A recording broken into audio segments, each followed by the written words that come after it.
ওয়াকফ বিল নিয়ে একটি মিছিল সহ একটি পথসভা হয়। এই সভায় বক্তব্য রাখেন হরিণখোলার মাওলানা এবং আরও অনেকেই। এই সভা অনুষ্ঠিত হয় 22 মাইল বাজারে। এই সভায় 5টি গ্রামের মানুষজন উপস্থিত ছিলেন। নৈশরাই, কীর্তিচন্দ্রপুর, মান্দ্রা, দাদনপুর ইত্যাদি গ্রামের মানুষজন উপস্থিত ছিলেন। এই সভায় মানুষজনের ভিড় প্রায় চোখে পড়ার মতো। মানুষের মনের ক্ষোভ আস্তে আস্তে বাড়ছে, তা এই মানুষের ঢল দেখে বোঝা যাচ্ছে।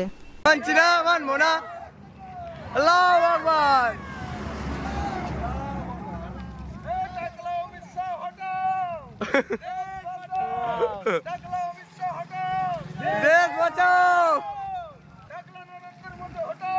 देश बचाओ, देश बचाओ, मंचिना मन मोना, मंचिना मन मोना, अल्लाहु अकबर, या रसूल अल्लाह, अल्लाह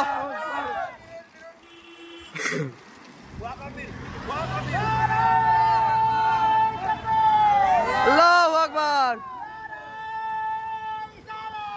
या रसूल अल्लाह।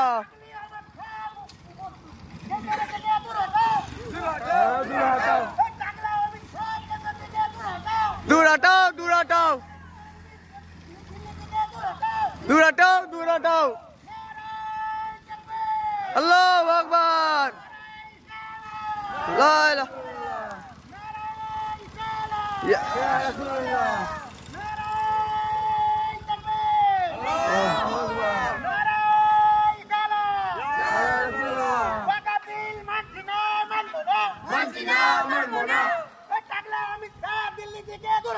दूर हटो, दूर हटो, दूर हटो, दूर हटो, दूर हटो, दूर हटो। বুড়া আঙুল দেখিয়ে আজকে রাত 2টার সময় ওয়াকফ বিল, সংবিধান বিরোধী বিল যে আইন পাস করেছে তার বিরুদ্ধে আমরা মাঠে নেমেছি, তাই তো নাকি? আমরা তার বিরুদ্ধে নেমেছি তো অবশ্যই সামিল হন এবং ক্রিকেট 26 এপ্রিল ক্রিকেট প্যারেড গ্রাউন্ডে মুসলিম পার্সোনাল ল বোর্ডের পক্ষ থেকে যে জমায়েতের ডাক দেওয়া হয়েছে তাতেও আপনারা আসুন। আশা করি আপনারা সকলে আমাদের এই আন্দোলনের দীর্ঘ সময় আমাদের সাথে থাকবেন। এই বলে আমি আমার সংক্ষিপ্ত বক্তব্য শেষ করছি। আল্লাহ আমাদের সকলকে এই আন্দোলন সঠিকভাবে করার তৌফিক দান করুন। ওমা তৌফিক ইল্লা বিল্লাহ। আসসালামু আলাইকুম। এবারে আপনাদের সামনে আমাদের সম্মানীয় ইমাম সাহেব এবং হাফেজ মাওলানা কারি শেফগাতুল্লাহ ভাই হরিণখোলা থেকে এসেছেন। উনি আপনাদের সামনে মূল্যবান বাণী রাখবেন, যাহার জন্য আপনারা সকল যে আইনকে কালা কানুনকে আমরা পাস করেছি, এই আইন সংবিধান বিরোধী নয়। জি, এটা সংবিধান বিরোধী নয়। আরে মশাই, তুমি সংবিধান বিরোধী কাজ করবে আর আমরা বসে বসে এখানে দেখবো, এটা কিন্তু আমাদের সংবিধানিক ভাবে আমাদের শিক্ষা দেয়নি।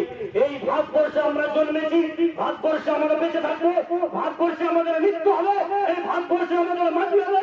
এই ভারতবর্ষ থেকে আমরা যখন মারা যাবো, আমাদেরকে বাংলাদেশে মারি দিতে যাবে না। এই ভারতবর্ষে যখন আমরা মারা যাবো, আমাদেরকে পাকিস্তানে পুরাতে যাবে না। এই ভারতবর্ষের সংবিধানের লড়াই আমরা কোনো জাতিভেদ নয়, আমরা কোনো হিন্দু জাতি ভাইকে আমরা আঘাত করতে আসিনি। আমরা সংবিধান বিরোধী, যারা সংবিধানকে পুরো আঙুল দেখে, আজকে সংবিধানকে পুরো আঙুল দেখে ঠান্ডা করে বসে, ঠান্ডা মাথায় শঙ্করের জোরে, গায়ের জোরে, এই চেয়ারের জোরে বসে তুমি আজকে সংবিধানকে আঙুল দেখিয়েছো, বুড়ো আঙুল। এই বুড়ো আঙুলটাকে আমরা দেখতে দেবো না, এই বুড়ো আঙুলটা আমরা ভাঙিয়ে দেবো, আমরা ভেঙে দেবো। কারণ যে ওয়াকফ বিলে তুমি হাত দিয়েছো, ভারতবর্ষের জমিতে 3টে সম্পত্তি আছে, সবচেয়ে বড় বড় সম্পত্তি আপনারা জানেন নিশ্চয়ই। সবচেয়ে বড় সম্পত্তি কি ভারতবর্ষের জমিতে? বেশি সম্পত্তি কার রয়েছে? সবচেয়ে বেশি সম্পত্তি রেলের রয়েছে।